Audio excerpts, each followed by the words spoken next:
Ciri-ciri orang yang berkualitas itu minimal memenuhi 5 perkara gitu ya. Panjang umurnya tapi buruk nyusahin orang lain ya, atau itu. nyusahin tetangga. Ya, kan senang orang tanyakan apa kabar kamu hari ini. Mimpi apa kamu semalam? Sampai segitunya Rasulullah katanya.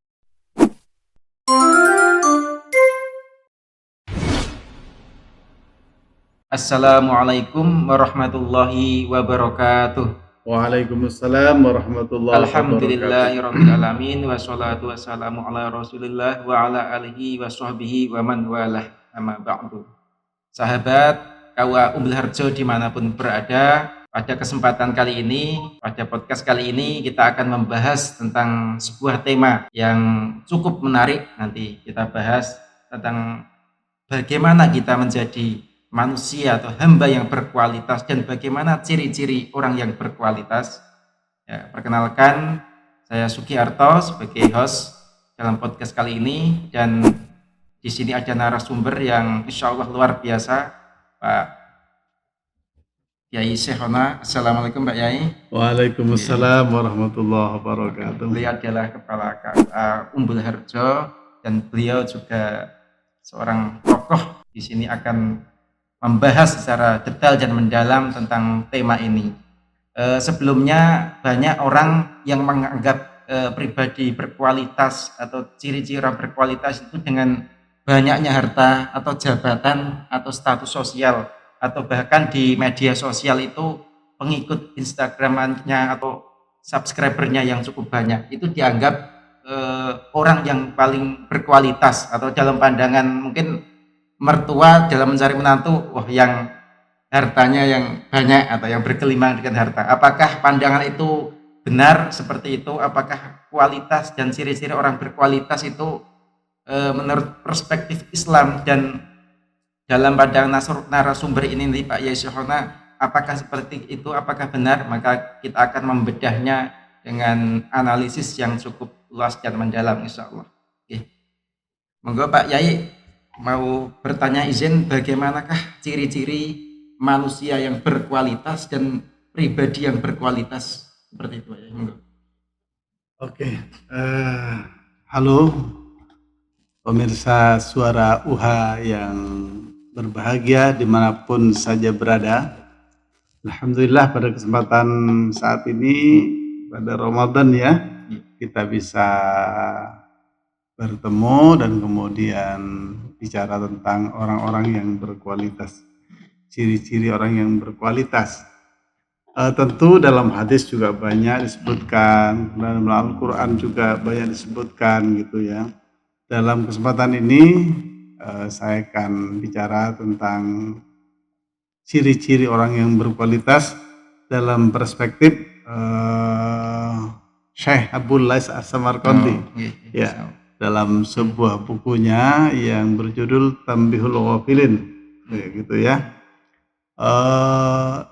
Tetapi sebelumnya tentu saja apa yang disebutkan oleh Pak Sugiharto tadi ya, terkait dengan orang berkualitas itu dari harta bendanya atau penampilannya, saya kira dari sudut pandang yang berbeda itu ya tidak salah mungkin, tetapi ya mungkin juga tidak kemudian kita benarkan gitu. Nah, perspektif Syekh Abdul Lais As-Samarqandi dalam bukunya Tanbihul Ghafilin, dalam sebuah topik disebutkan wa yuqalu afdalun nas ala khamsati asya gitu. Ya, disebutkan bahwa ciri-ciri orang yang berkualitas itu minimal memenuhi 5 perkara gitu ya, 5 hal gitu. Ya, apakah Gus Sugiarto pernah baca makalah ini ya, atau sudah pernah dengar? Saya sudah pernah dengar. Betul. Jadi menurut beliau itu ciri-ciri orang yang berkualitas itu ada 5. Yang pertama menurut beliau adalah dalam teks Arabnya ayyakunan nasu ala ibadati rabbih muqbilan. Ini ciri pertama ya. Jadi hendaknya seseorang itu yang berkualitas itu adalah orang yang senantiasa mampu menghadirkan hidupnya dalam beribadah kepada Allah Subhanahu wa taala secara terus-menerus itu. Continue baik, istiqomah itu.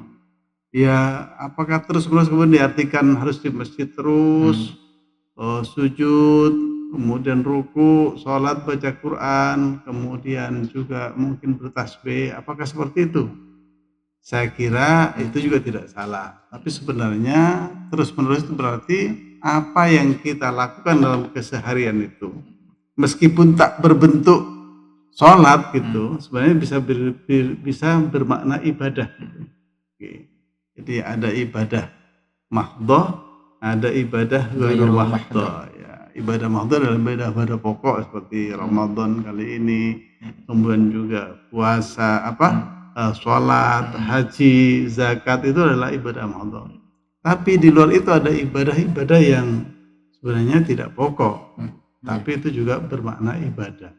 Misalnya muamalah yang niatnya untuk ibadah bisa jadi ibadah gitu. Atau misalnya menyapu seorang ibu di rumah itu. Kalau niatnya untuk bersih-bersih supaya tenang, kemudian mengabdi kepada Allah jadi enak gitu, saya kira itu ibadah ya. Orang bekerja kantor seperti kita misalnya sebagai ASN itu niatnya untuk ibadah, ya saya kira juga bermakna ibadah. Ya, sebagaimana Allah Subhanahu wa taala berfirman dalam Al-Qur'an, a'udzubillahi minasyaitonirrajim, wa ma khalaqtul jinna wal insa illa liya'budun. Saya tidak menciptakan jin dan manusia kecuali untuk beribadah, mengabdi kepadaku. Jadi mengabdi di situ bukan kemudian harus hanya sholat saja, puasa saja, haji, tapi semua aktivitas kita yang baik tentunya ya, yang mubah lalu kita niatkan untuk ibadah, maka itu bermakna atau berpahala ibadah. Ya, berarti memang cakupannya luas ya, ibadah itu. Memang segala aktivitas kita, hukum yang mubah itu bisa bernilai ibadah jika diniati untuk ibadah. Berarti ketika tidur diniati untuk bisa tahajud, nanti bisa untuk bekerja mencari nafkah untuk keluarga, jihad, dan untuk sholat, berarti ibadah juga. Ibadah. Termasuk istri mungkin menyuci pakaian untuk suaminya, ini biar bisa untuk sholat berjamaah, nanti berarti dinilai ibadah. Ya, luar biasa. Atau istri masak ya. Iya, untuk berbuka atau sahur, berarti semua itu diniati sebagai ibadah. Sangat luar biasa. Ya. Itu kira-kira yang pertama seperti itu. Ya. Dilanjut untuk ciri kedua Pak ya. Ciri kedua, ayyakuna naf'uhu lil khalqi zahiran. Nah, ini item kedua, poin kedua ini juga tidak kalah pentingnya. Bagaimana seorang yang berkualitas itu adalah mampu menghadirkan hidupnya bermanfaat secara nyata kepada orang lain itu. Dimanapun bermanfaat nyata, di rumah ya manfaatnya jelas gitu, kemudian di jalan, di pasar, di tempat kerja, artinya punya manfaat, punya guna, punya pertolongan yang bisa bermanfaat kepada orang lain. Sebagaimana Rasulullah SAW bersabda, sebaik-baik orang itu adalah orang yang paling bermanfaat kepada orang lain. Jadi punya manfaat yang jelas. Justru kita hadir dimanapun di tengah-tengah masyarakat bisa memberikan bantuan yang jelas, bisa bermanfaat yang jelas. Termasuk diantaranya misalnya Rasulullah pernah bersabda, wa imatatul adza anit tariqi shadaqatun. Bahkan membuang atau menyingkirkan sesuatu yang mengganggu kita di jalan itu termasuk sedekah. Bermanfaat, orang senang. Atau misalnya kita ketemu sama teman, salaman, senyum gitu ya. Katanya Rasulullah itu kalau pagi-pagi setelah suatu salaman ke temannya, senyum dan bertanya, apa kabar kamu hari ini? Kan senang orang tanyakan, apa kabar kamu hari ini? Mimpi apa kamu semalam? Sampai segitunya Rasulullah katanya. Menanyakan sahabatnya. Bukan berarti Rasulullah tukang takwil mimpi, bukan ya. Tapi Rasulullah saking akrabnya dengan sahabatnya. Berarti ada care perhatian. Iya, care perhatian. Ya, kalau salaman senyum, kemudian menyapa dengan baik dan sebagainya gitu. Di antara itu. Jadi banyak hal, apalagi memberikan bantuan-bantuan yang lebih besar dari sekedar senyum itu. Tentu itu namanya bermanfaat.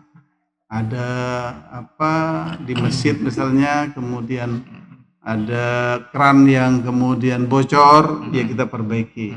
Tidak nunggu harus misalnya kita bisa, tidak harus memanggil tukang gitu. Iya. Kalau memang bisa, kenapa tidak gitu. Ada yang perlu kita bersihkan, misalnya kita bersihkan. Jadi manfaatnya Dari jelas. hal-hal yang kecil. Iya kecil ya. Yang besar ya demikian ya, dari kecil sampai yang besar gitu. Oke.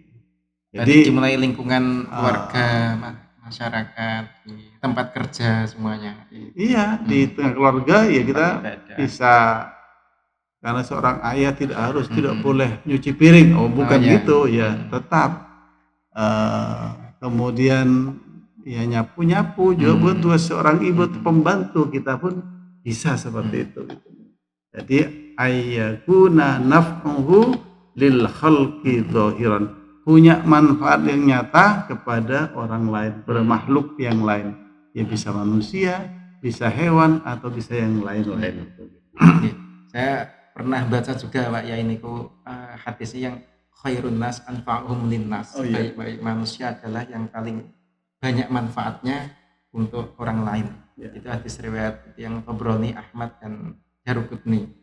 Dan seperti itu, sebaik-baik manusia yang panjang umurnya yang paling banyak manfaatnya untuk orang lain. Dan begitu juga sebaliknya, seburuk-buruk manusia yang panjang umurnya tapi buruk nyusahin orang lain atau nyusahin tetangga. Ya, bagaimana kita hadir di hidup di muka bumi ini mempunyai manfaat yang jelas untuk orang lain. Nah, itu harus menjadi karakter kita, cita-cita kita gitu. Apalagi Rasulullah mensupport dengan hadis seperti itu gitu ya. Mungkin dilanjutkan ciri yang ketiga. Yang ketiga itu ayyakunan nasu min syarrihi aminin. Nah, ini ciri yang ketiga. Jadi kata Syekh Abdul Lais dalam Tamyilul Ghafilin, orang yang berkualitas itu ciri ketiganya adalah orang yang orang lain dari keburukannya itu aman gitu ya. Ya, aman. Kalau tadi yang kedua itu kita hadir bermanfaat orang lain, diharapkan orang lain kehadiran kita gitu, ditunggu-tunggu karena kita bermanfaat gitu. Yang ini, yang ketiga ini adalah bagaimana kita bersikap orang lain tuh menyelamatkan gitu. Orang lain senang. Jangan sampai kehadiran kita dimanapun jadi ancaman. Misalnya di tengah-tengah masyarakat, kita jadi ancaman. Di kantor kita jadi ancaman. Dimanapun kita jadi ancaman. Nah ini yang tidak penting, tidak boleh kita bersikap seperti itu. Kita pinginnya ada dimanapun kita menjadi orang lain itu senang dengan kehadiran kita itu. Kata Rasulullah dalam sebuah hadis, orang Islam itu adalah orang lain selamat dari lisan dan tangannya gitu. Nah, oleh karena itu kita harus berusaha juga bagaimana kehadiran kita dimanapun itu ditunggu-tunggu, dielu-elukan oleh orang lain karena kita bisa menyenangkan orang lain, bukan justru kemudian menjadi ancaman gitu. Apalagi kita sebagai ya orang-orang yang justru telah lama beragama ya, ya kita harus berusaha bagaimana kehadiran kita berkualitas dan menjadi solusi bagi orang lain, bukan kemudian menjadi ancaman gitu. Berarti aksus salama bainahum, tebarkan salam di antara kamu. Jangan sampai kayak wonge teko. Nah itu kan hati-hati. Dia sudah mau keluar. Nanti kita kena dampaknya. Gitu ya. Ya, aksus salam ya, sebarkanlah kedamaian gitu. Jangan sampai kehadiran kita terus mau bincang-bincang serius nggak jadi kedatangan kita seperti itu. Karena kita jadi ancaman tadi itu ya. Nah, ini untuk poin selanjutnya Pak ya. Oke. Poin selanjutnya adalah yang keempat ya. Keempat. Iya. Ayyakuna amma fi aidin nasi aisan. Jadi kita itu ayyakuna hendaknya kita ada ya amma fi aidin nas terhadap apa yang ada di tangan manusia aisan, kita putus asa. Artinya apa? Kita tidak terlalu tergantung kepada orang lain. Berarti maksudnya kita berputus asa kepada makhluk dan bergantung kepada Allah. Nah, itu yang betul. Nah, artinya begitu. Jadi apalagi dikatakan kalau orang bergantung pada orang lain itu semua makhluk siap-siaplah untuk kecewa gitu. Bahkan siaplah untuk menderita. Tapi kalau bergantung kepada Allah Subhanahu wa taala yang As-Samad itu, kita akan tidak pernah kecewa. Allah akan selalu memberikan kepada kita yang terbaik. Dan kalau kita bergantung jangan kepada yang mudah keropos gitu. Bergantunglah kepada yang kuat gitu. Misalnya tali yang kokoh yang kuat. Misalnya kepada dahan atau apa saja, ya harus kepada yang kuat kita bergelantung gitu. Nah, kalau misalnya kita bergantung pada orang lain, ya sekali lagi siap-siap kita kecewa. Bahkan Rasulullah itu pernah bersabda, katanya begini, al-mu'minul qawiyyu khairun minal mu'min ad-dha'if gitu ya. Orang Islam yang kuat itu lebih baik atau ahabbu ilallah minal mu'min ad-dha'if. Lebih dicintai oleh Allah Subhanahu wa taala daripada seorang mukmin yang lemah gitu. Termasuk diantaranya adalah Rasulullah pernah bersabda begini, lebih senang kepada hambanya, kepada umatnya yang makan dari hasil keringatnya sendiri ya, daripada bergantung pada orang lain. Bahkan Rasulullah pernah suatu waktu itu ketemu dengan sahabatnya, karena sahabatnya adalah orang yang suka bekerja, lihat tangannya kapalan itu, Rasulullah bertanya, hei sahabatku, kenapa tanganmu sampai tebal begitu, kapalan begitu? Apa yang kamu kerjakan? Iya Rasulullah, saya setiap hari memecahkan batu, ya bekerja keras untuk anak istriku. Apa kemudian jawaban Rasulullah? Ditariklah tangan itu lalu dicium oleh Rasulullah SAW dan beliau berkata, inilah tangan-tangan orang yang akan masuk surganya Allah Subhanahu wa taala. Jadi Rasulullah mencintai sahabatnya, umatnya yang dalam hal ini betul-betul mandiri, tidak menggantungkan dirinya kepada orang lain. Kata bahasanya Abu Lais, ayyakuna amma fi aidin nasi aisan, tidak mau tergantung kepada orang lain. Kalau dikasih bantuan boleh nggak Pak diterima? Boleh, ya Islam nggak menolak itu. Tapi kalau kita menggantungkan secara berlebihan orang lain, itu yang tidak disukai oleh agama kita. Gitu.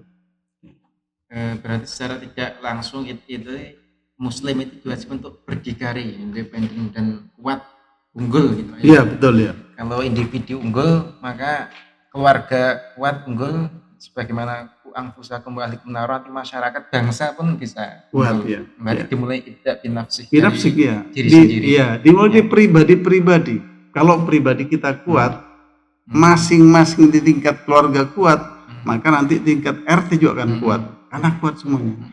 Di tingkat RW pun kuat, kecamatan, kota dan sampai negara.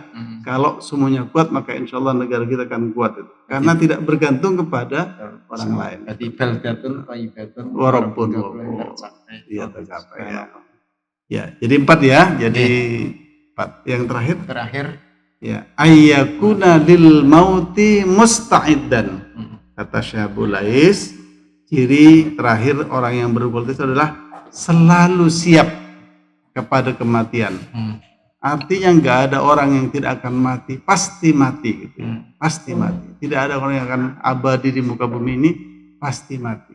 Oleh karena itu siapapun harus siap, misalnya suatu saat dipanggil oleh Allah Subhanahu wa taala. Caranya bagaimana? Tetap mempertahankan keimanan dan keislaman yang ada di dada kita. Yang kedua, tentu kita memperbanyak amal ibadah kita. Kita lihat banyak contoh orang tiba-tiba meninggal dunia sedang ngomong-ngomong, kemudian juga sedang naik kendaraan. Tidak harus sakit orang mati itu. Ada yang juga sedang joget-joget juga mati. Ada yang kemudian sedang mabuk-mabuk ya mati. Ada yang sedang baca sholat juga mati. Baca apa juga mati. Maka sebenarnya kita ada dimanapun dan kapanpun sebenarnya kita itu adalah menyunggih kuburan sebenarnya kita itu. Karena kita nggak tahu kita kapan mati. Tapi kalau kita siap, insya Allah akan lebih diridhoi oleh Allah Subhanahu wa taala. Karena dalam sebuah hadis Rasulullah bersabda, senang kalau hambanya melakukan sesuatu itu secara terencana. terencana. Tapi bukan merencanakan kematian enggak ya, tapi siap-siap gitu ya. Iya, iya. Nah, ini saya kira menjadi semacam inspirasi kepada kita semuanya apa yang ditulis oleh Syekh Abdullah As-Samarqandi dalam kitabnya Tanbihul Ghafilin, 5 ciri orang-orang yang berkualitas. 1, selalu beribadah kepada Tuhannya secara kontinu. Yang kedua, mempunyai manfaat yang jelas kepada orang lain. Yang ketiga, jangan kemudian kehadiran kita mengancam orang lain. Yang keempat, mandiri, berdikari. Ya. Yang terakhir, senantiasa siap kalau suatu saat Allah memanggil kita dengan cara memperbanyak amal ibadah kita. Dengan mempersiapkan bekal mati. Ya, gitu ya. Apalagi Ramadan ya, kita gunakan sebaik mungkin karena kata Rasulullah dalam sebuah hadis, dari awal kita tidak makan tadi sampai nanti buka puasa, doanya insya Allah diterima oleh Allah Subhanahu Wa Taala. Amin, amin ya Rabbal. Poin terakhir saya teringat itu hadis yang aksiru min dzikriha ila dzikri, perbanyaklah kematian, mengingat kematian. Ya. Sesuatu yang melenyapkan segala macam kenikmatan ya. Memutus ya segala kenikmatan. Aksiru min dzikriha ila dzikri. Luar biasa Pak Yai. Ini berhubung di bulan suci Ramadan, bagaimana kita mengimplementasikan ciri-ciri pribadi yang berkualitas tadi dalam meningkatkan keimanan ketakwaan kita kepada Allah di bulan suci Ramadan. Mengingat Ramadan ini adalah bulan yang momentum untuk melakukan ketaatan, kebaikan. Jika kita berlaku sebaliknya, berbuat keburukan, kejahatan, keburukan, kemaksiatan, mungkin akan dibalas dengan yang Allah dengan balasan yang lebih besar jika kita. Maka momentum ini bagaimana kita meningkatkan amaliyah ini dengan pribadi yang kualitas, dengan amalan-amalan kecil. Sebagaimana hadis, man soma Ramadana imanan wa ihtisaban ghufirallahu ma taqaddama min dzambi. Lagi ketika kita mengharapkan keridhaan pahala Allah, maka Allah akan mengampuni dosa-dosa. Mungkin sebagai penutup, mungkin dikasih amaliyah di bulan Ramadan kecil tapi berdampak besar, mempunyai Oh ya, oke. Rasulullah mengajarkan begini, kalau Ramadan perbanyak bacaan begini, bacaan saja. Kalau kita mungkin kita itu ngomongin orang lain kan tidak boleh tuh. Atau kita resah, atau berkata-kata yang berlebihan, atau main apa sih berlebihan. Maka jangan lupakan senantiasa membaca asyhadu an la ilaha illallah, astaghfirullah, as'aluka ridha wal jannah, wa a'udzubika minan nar. 3 kali minimal ya. Allahumma innaka afun tuhibbul afwa fa'fu anni. Maka insyaallah dengan memperbanyak syahadat pada Allah Subhanahu wa taala, istighfar kepada Allah Subhanahu wa taala, ibadah-ibadah yang kita amalkan insyaallah pahalanya akan bertambah. Oke, asyhadu an la ilaha illallah, astaghfirullah, as'aluka ridha wal jannah, wa a'udzubika minan nar, wa a'udzubika min sakhatika wan nar. Allahumma innaka afun tuhibbul afwa fa'fu anna. Ada yang fa'fu anni, ada yang fa'fu anna. Saya kira itu yang bisa kami sampaikan pada kesempatan saat ini. Baik, terima kasih pada Pak Yai Syahona. Mudah-mudahan apa yang disampaikan bermanfaat untuk kita semua dan kepada sahabat KUA Umbul Harjo dimanapun berada atau suara UHA, kita niat amalkan. Semoga kita menjadi pribadi yang berkualitas baik di mata manusia dan terlebih kepada Allah Subhanahu wa taala. Demikian, semoga yang sedikit ini pembahasan ini sedikit tapi mendalam insyaallah Pak, bermanfaat. Terima kasih. Wallahu muwaffiq ila aqwamit thoriq. Wassalamualaikum warahmatullahi wabarakatuh.